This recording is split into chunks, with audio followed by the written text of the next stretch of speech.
In Buddhism, lust is the source of suffering, understanding, and transforming desire. In Buddhist teachings, lust, Sanskrit raga, Pali lobha, is more than physical craving. It refers to any intense desire or attachment to experiences, objects, or people that we believe will bring lasting happiness. Lust is one of the three poisons, alongside hatred and ignorance, and it is considered a key driver of human suffering. The Buddha taught in the second noble truth that suffering, dukkha, arises from craving, tanha. This craving is not limited to sexual desire. It also includes longing for wealth, power, recognition, or sensory pleasures. Lust, in its broadest sense, is the mental state that grasps at pleasant experiences and resists their passing. Because all things are impermanent, clinging inevitably leads to disappointment, frustration, and grief. Imagine someone obsessed with owning the latest luxury car. They work tirelessly, sacrificing health and relationships to obtain it. Once achieved, the joy is short-lived. A newer model appears, and the craving starts again. This cycle mirrors what Buddhism calls samsara, the endless wheel of desire and dissatisfaction. Lust can also operate subtly in everyday life.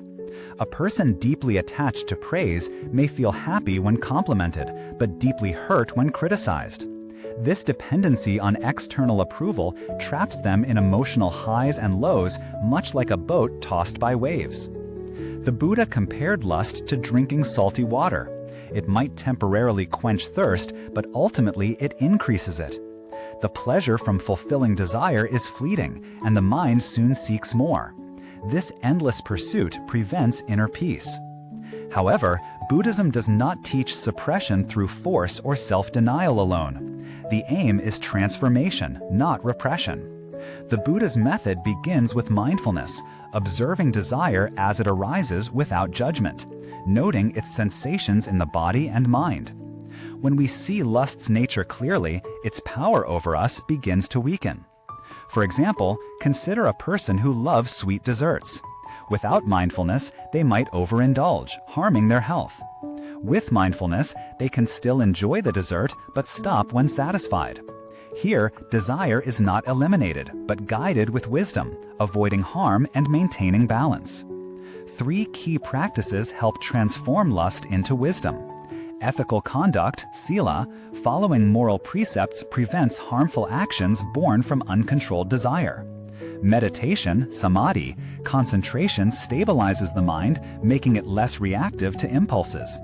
Insight, panna, reflecting on impermanence and non-self dissolves the illusion that fulfilling lust brings lasting happiness. An illustrative story from the Buddhist canon is the parable of the burning house in the Lotus Sutra. Children are playing inside a house on fire, too distracted by toys to notice danger. The father lures them out with the promise of even better toys outside, saving them. Likewise, the Buddha uses skillful means to lead us away from the burning house of desire toward true safety, liberation. When lust is understood and transformed, life changes profoundly. We still appreciate beauty, relationships, and pleasures, but we no longer depend on them for happiness. Our joy becomes stable, independent of external circumstances. This is not a cold detachment, but a warm, free engagement with life. In short, lust binds us to suffering because it rests on an illusion that satisfaction can be permanent.